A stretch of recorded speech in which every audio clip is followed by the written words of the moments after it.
Constant Tedder is a business entrepreneur who found success in Hong Kong by starting a business for other entrepreneurs, a co-working space, the non-traditional office for startups, entrepreneurs, and freelancers to crack open their computer, have a business meeting, or just grab a coffee and enjoy the view. Now Constant has brought his business, The Hive, to Bangkok. We stopped by to ask him what it's like opening a business in Thailand.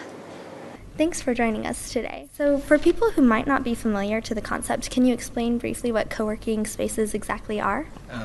Co-working is a way for people to have a place to work, but that's very open and they can come and go as they please. And it's particularly suited to freelancers or startups or smaller companies that are expanding very fast. And people also that are moving, maybe they're traveling a lot. Working around Asia, and they want to have a base. And co-working is different in that it's a membership business, so you don't pay for your desk, you don't pay for the square footage of your office, you pay for the membership, and that gives you the right to be here and to use the space. Okay, interesting. And I know that you first opened the Hive in Hong Kong. What led you to open a co-working space in the first place? I arrived in Hong Kong 3 years ago, and as an entrepreneur myself, I was looking for somewhere to work and couldn't really find a place that wasn't either a coffee shop or a serviced office, and there were a couple of co-working spaces then, but the co-working spaces that existed in Hong Kong at that time were very startup orientated, so they were very rough and ready, full of students basically, and I felt that there was an opportunity to provide a space that was very comfortable and well designed and had all of the facilities of a modern office, but was done in a more lifestyle way. And what led you to open a location in Bangkok? We had like a hit list of cities that we wanted to look at, ranging from Nairobi to Cape Town to Mumbai, and then obviously closer to home, Taipei, Shanghai, Ho Chi Minh City, Singapore, Bangkok. And in the end, Bangkok is close to Hong Kong. What we found is that there's actually a very vibrant startup community here, which is indigenous. It's from Thais who may be educated abroad, they come back, they've got the startup fever, and they want to do the entrepreneurial business. And actually, in many ways, that's even more exciting here than it is in Hong Kong. So that was very much of an indicator for us that there was an opportunity here. There also was a couple of co-working spaces, which we again thought was a good sign. But having looked at those co-working spaces, I felt that there was a place for us in the spectrum. So we could do something which was our style, and hopefully it would hit the same nerve that it created in Hong Kong, and that's actually proved to be the case. Okay. And what's the main difference that you've encountered in opening a business in Hong Kong versus in Bangkok? Well, here, getting hold of things, we've had to import a lot of things. Things that are available locally, if they're imported, are very, very expensive, so we've learned to import things directly. I think the other challenges are around creating a company. That's a lot more difficult here than it is in Hong Kong. There's quite a lot of paperwork involved in that.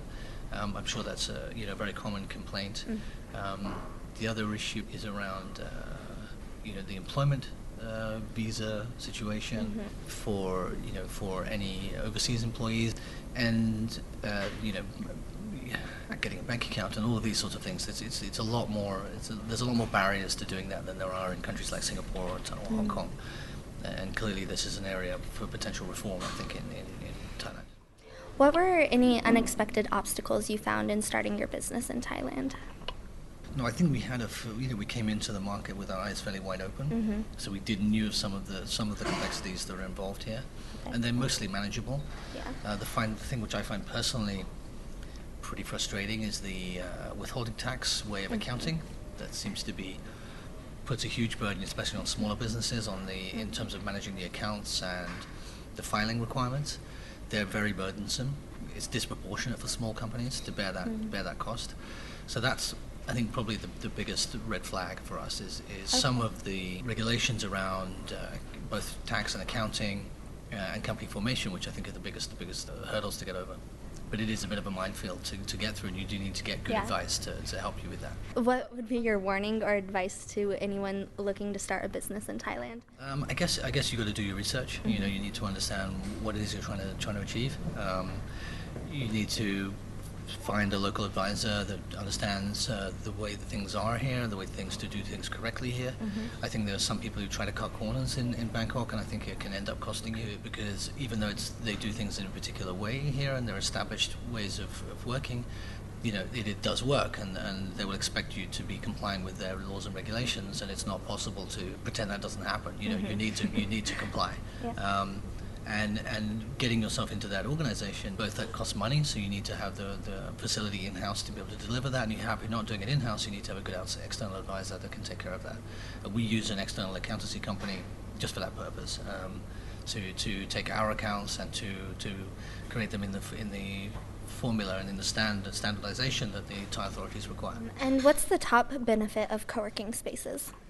I think it's that chance to meet others and to collaborate with others and to have, you know, unexpected new business acquaintances made that can either lead to, you know, more work, more productive work, or it can lead to, you know, interesting collaborations that can have a creative outcome. So we have many cases across the Hong Kong network and also in Bangkok where people have met each other over a coffee and then ended up being able to solve each other's problems or be able to do something together which they couldn't do independently. Okay. And I think that's, you know, as people become more and more remotely able to work through their laptop, actually being able to come into one place and sit next to people and talk with people who are doing similar but different things is actually an incredibly powerful element of being in a co-working space. Okay. And do you think there are any differences between co-working spaces in the East versus co-working spaces in the West? No, I think the co-working movement is part of a mega trend. I do think that co-working will become like a standard for some types of activities. So I think if you're a smaller company, I think if you're a startup, I think if you're a freelancer, I think if you're, then co-working will be the natural home for you. You know, also co-working spaces are connecting up in terms of being able to visit other co-working spaces in other cities. That's incredibly attractive. I mean, I visited a co-working spaces in London and in Germany and in the US, and there's some aspects are strikingly similar actually. Okay. You know, the kind of creative vibe, you know, the sort of slightly laid back, open space, lots of events going on, you know, that very much is part of it, and you'll see that in any co-working space pretty well. How do you define success in business? Well, apart from the obvious of hopefully making money, you know, I think success in business is also achieving what you set out to achieve, you know, creating something. In this case, you know, we created a fantastic space from a bare shell building that was just concrete with nothing in it. You know, that's tremendously satisfying, and I think to a certain extent, the more creative a process is, the more satisfying it is. It's not to say that you know, doing finance or law is not satisfying. It is, but it's not necessarily creative to the same extent. And we hear many people here who perhaps have started their career in one industry and switched to a more creative industry, and that's part of very much what people say. It's just like, I really enjoy the creative process, and I think part of what being an entrepreneur is about creating something, creating a company, creating an activity, and seeing it work from nothing. And I think that's a very big part of what drives entrepreneurs, rather than just finance. Money. Okay. And I know the Hive has only been open for about 4 months, you said, in Bangkok so far. Do you think that it's successful so far? We've been really, really excited by the way people have responded to the space. People walk in here, they really like the space and the design. I take my hat off to the designer, James Waterworth, who's a British friend of mine. You know, he really has a fantastic eye, and we really took this space and made something unique from it. And we seem to have got the pricing right, and the location is good, and people are very much kind of warming to the space. And I think as we improve the offering and broaden the offering, both in our events and in the food that we offer and the drinks that we offer on the roof garden, as well as the foot massage and the spa that we're opening on the first floor, that's going to just hopefully further enhance our reputation and give people even extra reasons to join the Hive as opposed to another co-working space. And now, thinking back to when you first decided to open the Hive, how is running a successful business different than you thought it would be? Well, I've run some unsuccessful businesses, and I can tell you the difference. This is fun stress. You know, there's a lot to do here, but it's fun. We can really see the potential, and people customers are responding to it very well. And when you have a less successful business, it's because you have less of the elements are correct or correctly aligned. And when you have misaligned elements, whether it's you haven't chosen the right market, or you haven't chosen the right timing, or you haven't chosen the right people in your team, that's when your business becomes unlucky and runs into a lot of unluck, and that basically leads to bad stress and potentially even failure.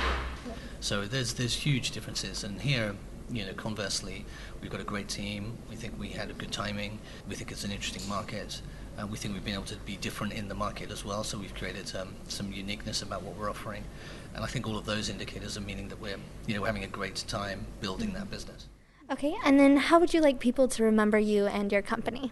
The Hive is very much a co-working space that's open to all. Our mix of foreigners to expats, foreigners to Thai, is extremely good. We have a lot of Thai entrepreneurs and Thai creatives here, a much better mix here than we do have in Hong Kong, a much higher mix of Thai entrepreneurs than there are comparing to Hong Kong, which is a really positive surprise. Everyone seems to be loving the space and the design, and I think if anyone's looking for a co-working space that cares about the atmosphere and cares about the offering that we make and really wants to give you the best possible working environment, then the Hive is definitely the place for you. Well, thank you so much for joining us today.